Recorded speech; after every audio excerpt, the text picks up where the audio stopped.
this about right? Yes, it's the closest image that I've ever seen as to what we saw that night, definitely. Yeah. With the help of a sketch artist, eyewitness James Bunch is verifying the appearance of the werewolf he claims to have seen as a teenager. Let me get a closer look at this. Oh, wow. This is absolutely terrifying. I would not want to run across him at night. No, you would not. Left an impression. Yeah, lasting impression. Very. The resemblance of this monster to the werewolf you see in movies makes me wonder how much the media could be influencing James and other witnesses. I'm curious to know if James was influenced by what he thought he saw and not what he actually saw.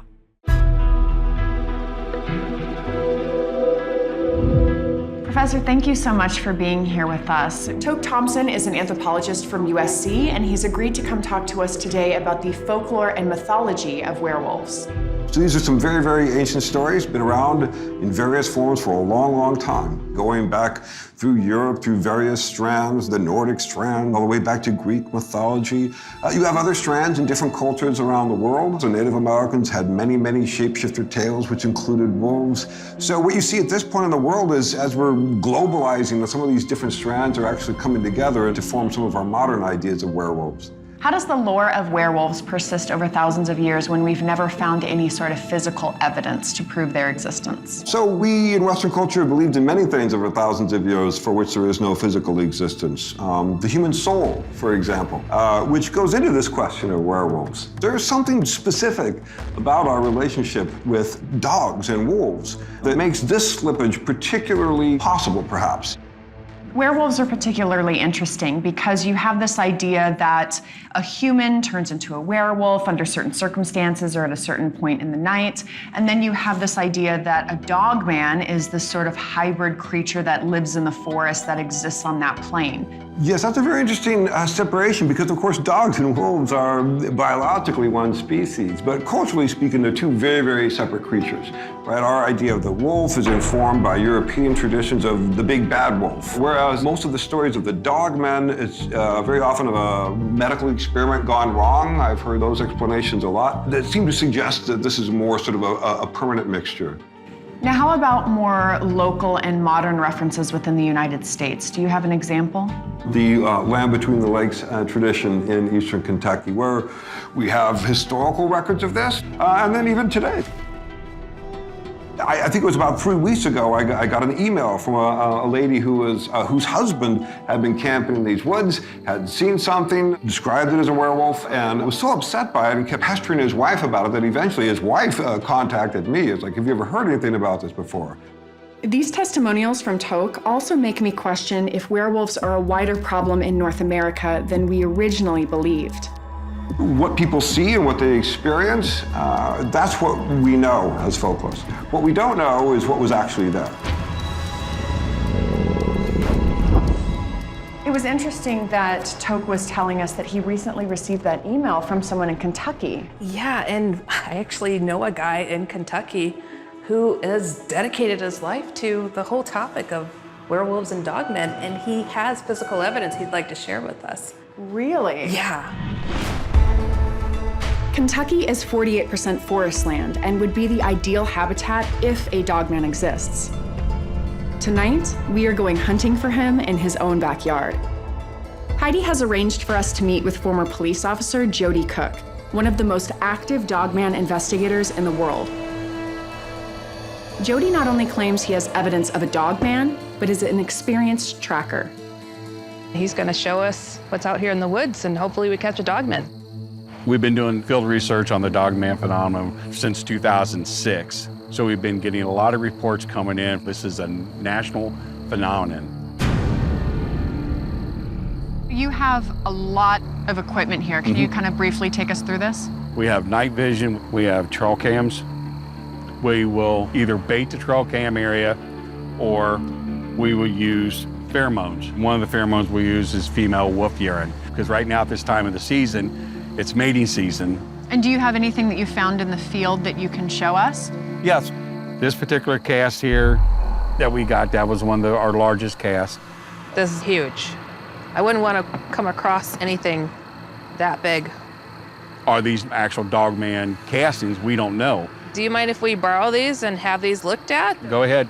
And here's some hair samples we got out of Kentucky also, if you would like to get those analyzed. Very long hair, very coarse. It was a barbed wire fence, about 5 feet, and whatever was coming in, and it got caught. We will borrow these and get them back to you.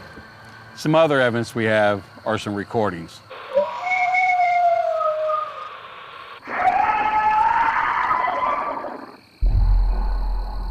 Do you want to head out and see if we can find some evidence of our own? Yeah, let's do it.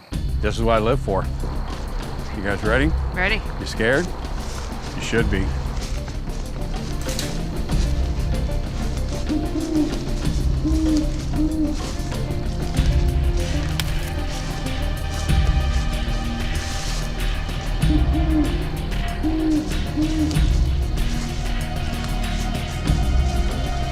So where's a good spot? Let's try. Back here looks pretty good. We'll get nice and deep here.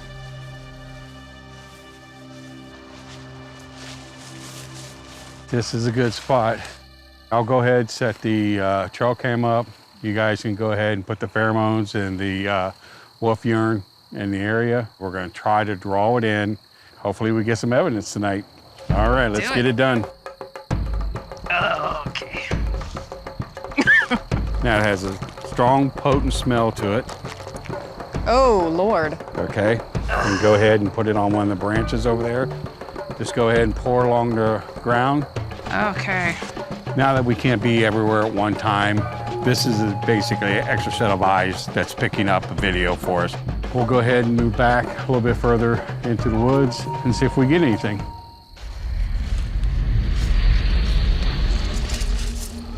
Okay, let's go ahead and try one of the dogman calls that we have and see if that draws anything out. All right.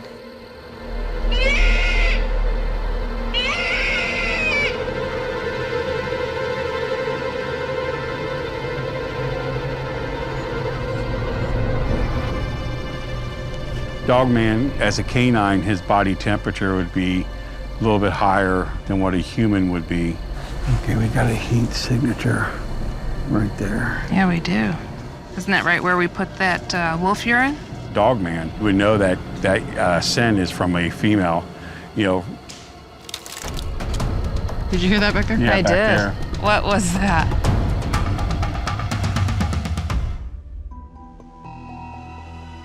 We are deep in Kentucky's Knob State Forest, home to numerous werewolf sightings. Expert Jody Cook is sharing with us his method for luring a werewolf. Okay, we got a heat signature right there. Yeah, we do.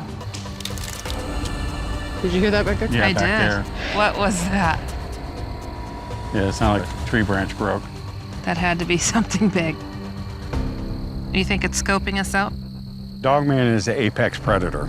So if he knows we're here, he's gonna circle us and he's gonna stalk us. One of us is getting eaten tonight. It's not gonna be me. Yeah, no, I'm right behind you. Let's go check the trail cam, see if we end up getting anything on there. Okay, let's see. Nope, didn't get anything. But do you think this was a worthwhile expenditure of your time? Yes, I mean, there's always that possibility you might find something. Right. It outsmarted us tonight, but that's all part of the investigation. We did learn the methods on how to look for dogmen, so I think it was pretty worthwhile. I am really looking forward to having those casts and the hair that he gave us analyzed.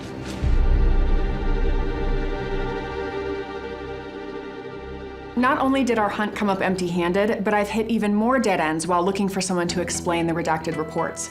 I'm determined to connect with the authorities about the livestock attacks of 2018 to see what, if anything, they're hiding. The full moon has risen once again, and Midnight in Kentucky is back with an in-depth look at just a few terrifying experiences with Kentucky's own Dogman. We'll also need to check back with Ben Foster to see if he's uncovered any new info from his own research. Tonight, we'll confront a few recently documented...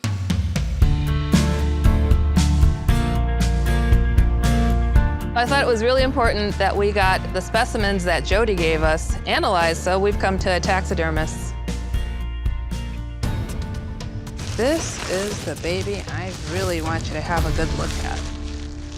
Right there. Wow. Yeah. Just immediately you can tell that it's a little too big to be a wolf track. The long claws like this are indicative of a grizzly bear. That's rather unusual to have here in Kentucky, Yes, right? that's correct. Yes, ma'am. Yeah, their territory is more in like Montana, Okay. Wyoming, Okay. Idaho, out in that kind of country. Okay. Being found here in Kentucky, that's highly unusual. So I'm curious, have you ever heard of dogmen or werewolves? Yes, ma'am, I have. You know, a lot of hunters that come in to talk to us, and Yeah. they have stories about, you know, being out in the woods maybe at night and seeing things that they didn't quite understand what was and How did they is. describe them? They described them as walking on upright like a person, but hairy. And these are people you trust and take their word for People it? that I know pretty well.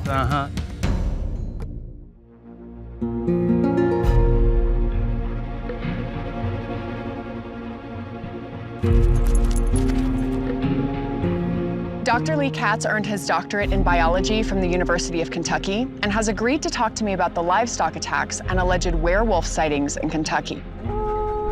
We're meeting at Apex Protection Project, a nonprofit that rescues wolves and wolf dogs. Professor, how rare are these attacks on livestock? They're not that rare at all because as human population expands, more and more we're interacting with wild animals. But is something like a wolf-human even remotely possible? When we talk about groups that are very distantly related, like the primates, like the carnivores, we very rarely see hybridization in groups that distinctly different. We hear all the time, you know, something new was discovered, but how often do you find something of note that has yet to be discovered? In North America, with the current techniques on genetics and genomics, we're able to differentiate groups that we didn't even realize were different species. So that's normally the kind of discovery of species we see today. Local lore is that werewolves did this. What do you think that that possibly could be? It seems to me a most likely explanation would be domestic dogs that maybe weren't taken care of or escaped, or hunting packs of feral dogs that can do considerable damage to domestic livestock. There are native wild carnivores in Kentucky. There are occasional bears that could cause attacks like that. That was a fascinating conversation. I wanted to find some plausible explanations based in the natural world, and I think Dr. Katz provided some interesting options for us. And I'm also particularly interested in learning more about the grislier residents of Kentucky, such as the wild carnivores and bears. We've got a piece of hair that was collected at a sighting of a dogman. Or a werewolf. Yeah. We don't know exactly what it is, so curious to see what you think about it. Yeah, that's pretty different. The smaller hairs that are in here, Yeah. like this right here, Yeah. my guess on that is that's a type of canine hair. A type of canine hair. Yes, ma'am. A rather large canine, yes. Would we say dogman or werewolf? If the stories of a wolfman or dogman were true, this is what I think that hair would look like from that type of creature. Wow.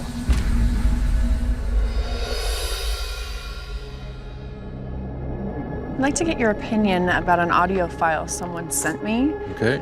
He thinks that it is possibly a werewolf or a dogman.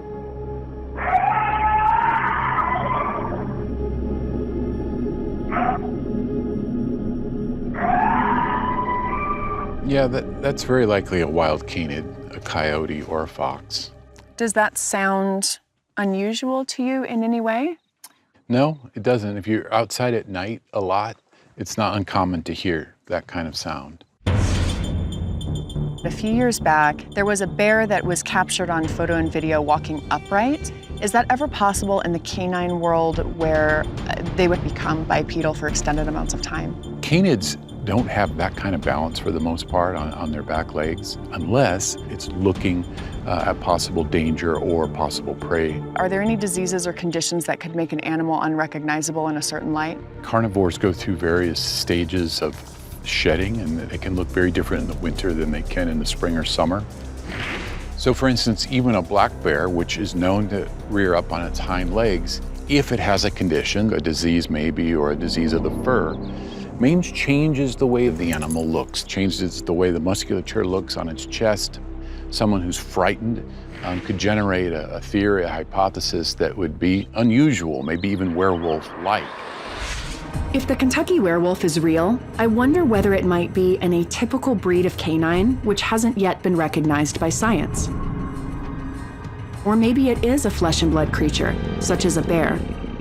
With numerous accounts of cattle mutilations and sightings of large and ferocious wolves, it seems that something freaky is prowling the landscape of Kentucky.